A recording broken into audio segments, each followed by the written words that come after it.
Hey, what's going on, everybody? Welcome back once again to the Crew First Culture Podcast. This is Jeremy again, and I want to thank you very much for spending some time with me today.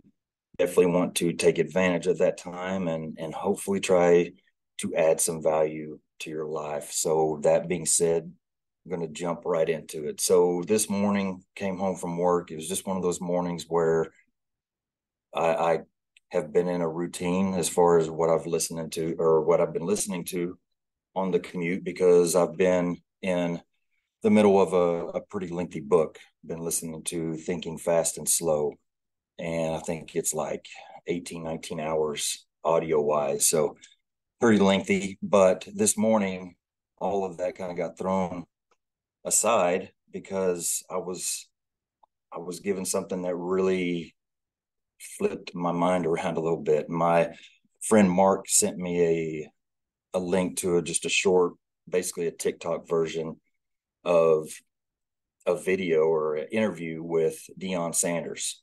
And, of course, it was just a couple minutes long, but really, really impactful just in that couple minutes. And of course, I had to look up the full interview after I saw that and found it. And it was about 28 minutes long. And man, there were some things in there that I it almost like changed a I don't know, a way of thinking for me, a paradigm or whatever you want to call it. And not really changed. It just almost opened my eyes to something.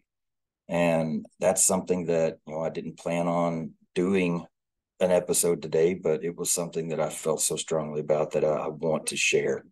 And that's what I'm doing today is sharing that. And so one of the the things that really kind of jumped out at me in that short video before that made me want to look up the big one was part of what Dion was saying. He said, I don't have to be perfect. I just have to be present.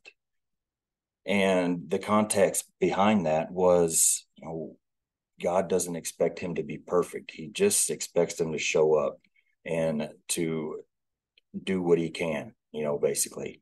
And so as I looked up that full interview was done by a Pastor David Emmert, and I'll try to put that link in the notes. But like I said, as he talked about some of those things about his, the success he had on the field and money and everything that comes with money and fame, he was empty. He was struggling. He was in hell, basically, is what that is how he described it. At the top of his game, with everything at his fingertips that anybody could ever ask for, he was in hell. And I think, first of all, that's something for all of us to sit there and really soak up. If you aren't happy with what you have right now, you're not going to be happy with more. If you aren't satisfied with the life you're living right now, money is not going to cure that. Fame is not going to cure that. The ability to run from your problems in alcohol or whatever else you choose is not going to cure that. It took him falling down to the lowest low inside and surrendering to God, as he would say, to really see what is possible and to be happy and to be fulfilled. And so the longer interview kind of describes that journey, and it was really neat to listen to because I I'm a Braves fan. I watched Deion play with them for years as a kid, and even though I wasn't really a big fan of the persona that he put on, that primetime character that he created, I did really respect his the way he played, the way he put everything into it. And so, you know, being able to see the person he is now is really just it gained a lot of respect from me for him. And especially with how open and how just willing to share that he is, even though he's getting a lot of heat from some of these organizations that, are against religion and this and that, he's still not afraid to speak freely of his spirituality and his faith. So in this interview, he says something that really kind of made me think that some of these things I've been talking about lately, your comparison of other people, the anxiety, the shame, the fear, the imposter syndrome. Those go in so many different directions. It's not just they just affect work, or they just affect people that are putting themselves out there socially, or they just affect your home life. They affect everything. If they are present, they affect everything, and that everything includes your spirituality. And so as he was talking, that really hit me in the face, and I'll try to just kind of work my way through this. He talked about, before he came back to God, when he was struggling on the inside, not on the outside, he was excelling by everybody else's standard of measurements. He was at the top of his game, but he was drawn in that direction, drawn spiritually to come to God. But inside, he thought that he could not be the person that God required him to be. His vision, or the what he had in his mind of a Christian, of a spiritual person, was somebody that, was perfect, was completely upright, and never made mistakes, and this and that. And I'm not trying to directly quote what he said, but I'm just telling you kind of where he was going with that, because I think that a lot of people are dealing with this same thing, and I think there's so many people need to hear this. And as he said that, it was like a light flipped on to me, and it was like, wow, that is the imposter syndrome of spirituality. And how important is that for people to start to hear? Because how many people out there are avoiding that call from God, the pulling of their heart toward the way they need to be going, because they don't think that they can measure up to that vision they have in their head of what a Christian is, of what somebody that God loves looks like, of what a child of God truly is. And then I think back to my youth. I was raised in the church. Every time the doors were open, we were there. And that is a deep family thing. And I have nothing bad to say about that. But I look back at a time, and I don't know why this was so striking to me. But so I grew up in the Church of Christ, which, if you don't know anything about, it's strictly vocal singing. That's a big sticking point for that particular church. No instruments. And so I remember a time when a family that, we were at this church for quite a while, and this particular family was a family that we spent a lot of time with, and really had a great connection with, and I loved that family. And they, for whatever reason, they moved. They left our church, went to another church, and this church had a couple instruments. I don't even know what the heck instruments they were now. I don't remember any other details except for these details that I'm sharing with you. And that was truly like a point of, oh my gosh, I cannot believe that they would do this. I don't understand why they would turn away from what they know to be right and blah, blah, blah. And, I was younger when all this was happening. So I wasn't even privy to a lot of the conversations I'm sure were happening. But I was privy to enough of it to understand and to really start to question, why are we talking about people that we love like this? Period. Just because they're going to a different church, and just this so happens this church has a guitar and a keyboard or something, that's why we're viewing these people as honestly less than. I know that those words were probably never said, definitely not to me, but that's the talk, that's the sense that we were putting out there, or that the adults were putting out there. And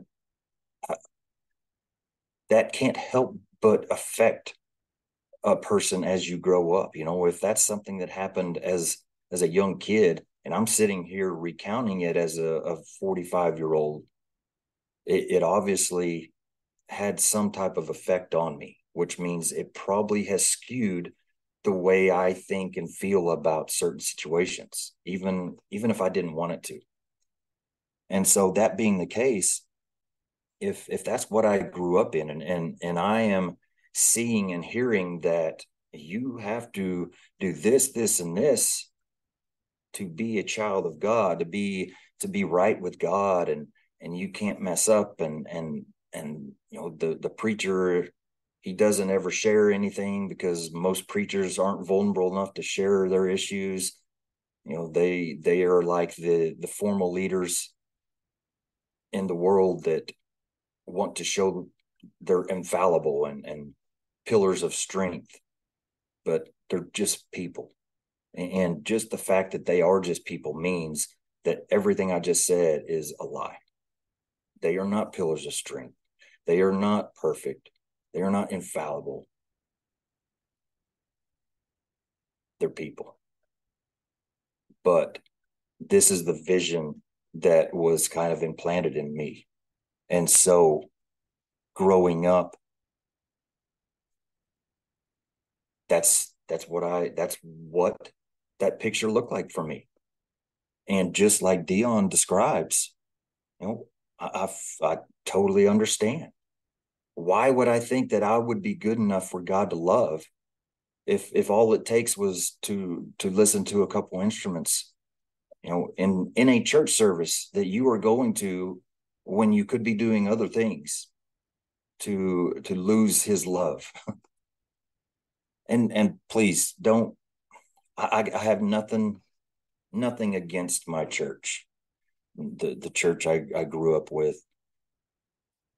Basically all my family still is involved in that church. I love each and every one of them. I have nothing bad to say about any of that.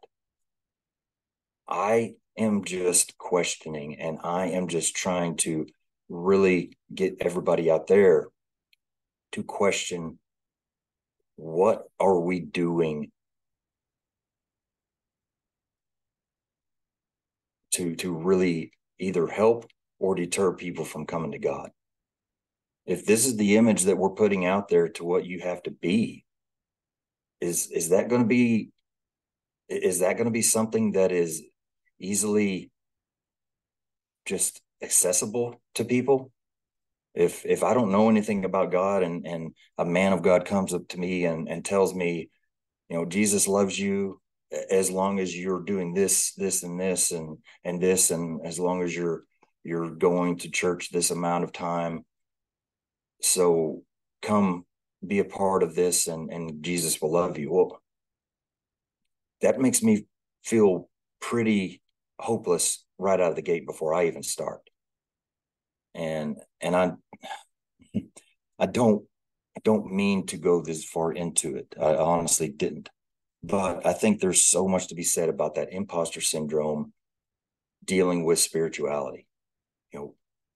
You do not have to be perfect. Absolutely not. You are a person. You are going to mess up. You are going to have faults. You are going to make mistakes. You are going to fail over and over and over again. There is only one person that has ever walked this earth that hasn't been that way. And he's the one that is standing there with open arms, calling you forward. He's the one that has blessed you with the gifts that you have, the purpose that you've been given. Why would he be somebody that is trying to push you away because you aren't perfect?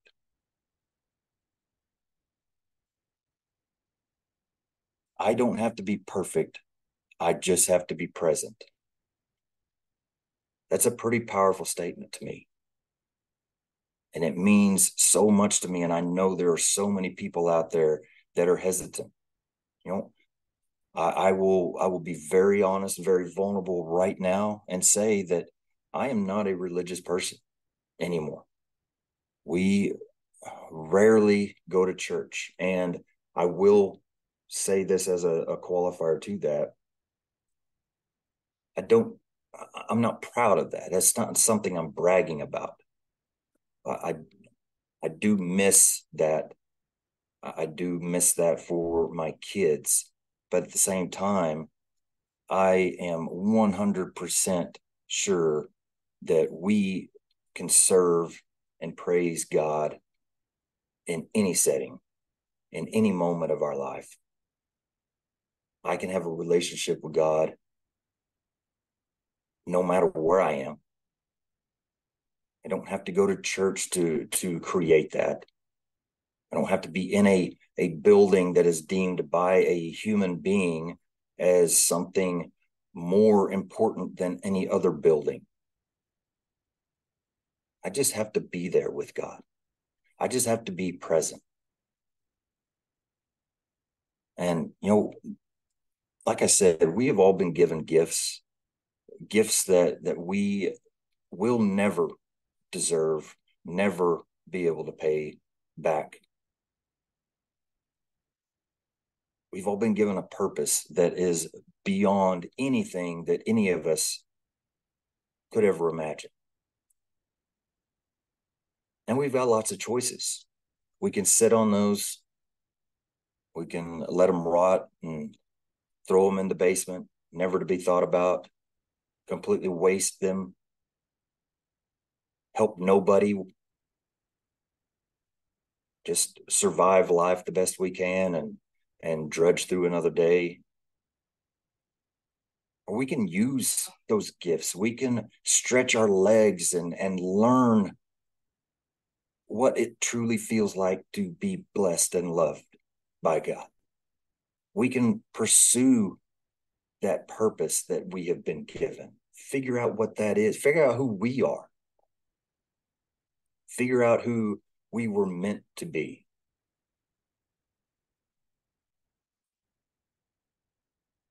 That's what I want to do. I have wasted my gifts a lot in my life. A big piece of that was I had no idea what that even meant. How do you know what to do with your gifts when you don't really even understand that?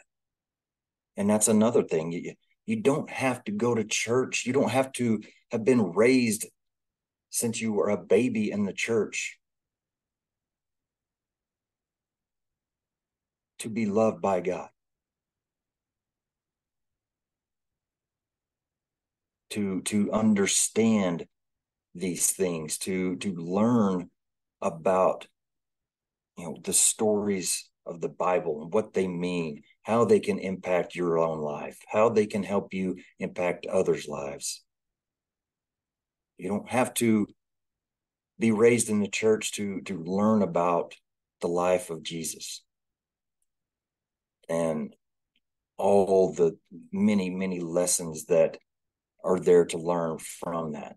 You don't have to do anything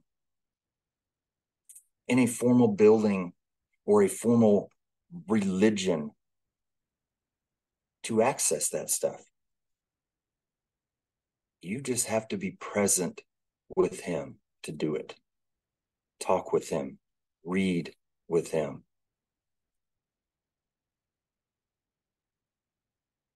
Surrender to him. Just like Dion said, he didn't understand what it meant to surrender to God.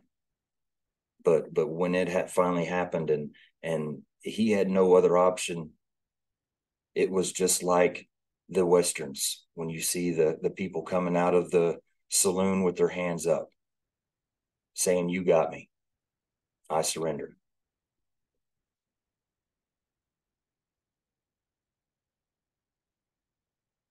You do not have to be anything special to be loved by God. You do not have to be anything beyond what you are today for him to accept you as his child. He knows what you are. He knows who you are. He knows where you're at. He knows what you struggle with. He also knows that you're not ever going to overcome those things on your own. So if you're one of the many people that claim, well, I'm going to get on the right path with myself and get myself straightened up, and then then I'm going to go to church, or then I'm going to find God, or this and that. It doesn't work like that. It will not ever work like that. You are good enough for God's love as you are. You don't have to wear a 3-piece suit. You don't have to drive a nice car to church. You don't have to wear a dress to be loved.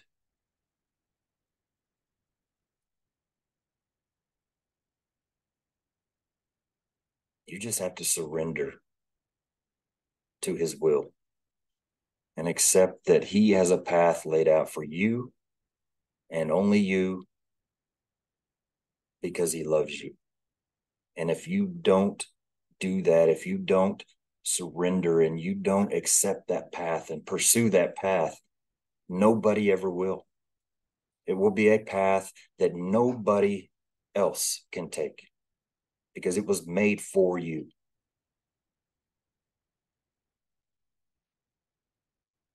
So how many people will go on without being impacted by you if that's what you do? How many people will go on living a life uninspired because you weren't there to inspire them?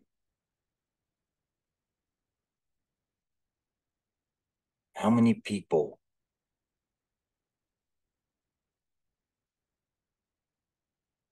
are you leaving to a life that could be better because you think you're not good enough? You are.